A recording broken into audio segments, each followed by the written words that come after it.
શ્રી અરણ્યકાંડ સર્ગ 25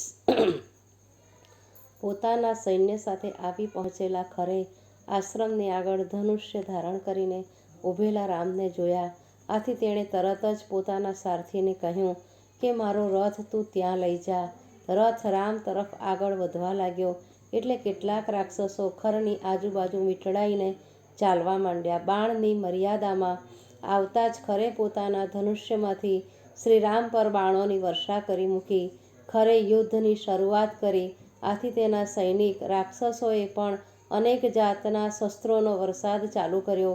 મગદળ, તલવાર, ત્રિશૂલ અને કટલા ફેંકવા માંડ્યા. તે સમયે ચારે તરફથી ઘેરાયેલા શ્રીરામ મહાદેવને તેમના ગણો ઘેરી વળે તેવા દેખાતા હતા. રામે રાક્ષસોના સઘળા અસ્ત્ર શસ્ત્રો પોતાના બાણોથી કાપી નાખ્યા. કેટલાક રામને વાળ્યા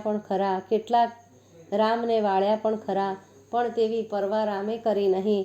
પણ રામના શરીર પર લોહી જોઈને આકાશના દેવોને ચિંતા થઈ અને વિચારવા લાગ્યા કે આ ભયાનક રાક્ષસોનો તરત જ નાશ થવો જોઈએ.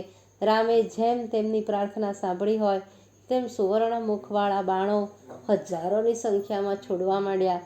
તેમાં એક પણ બાણ નિષ્ફળ જતું ન હતું. પ્રજ્વલિત આગ જેવા આ બાણો રાક્ષસોના પ્રાણ હરવા તૈયાર જ હતા. રામના બાણોથી રાક્ષસો હણાવા માંડ્યા હતા.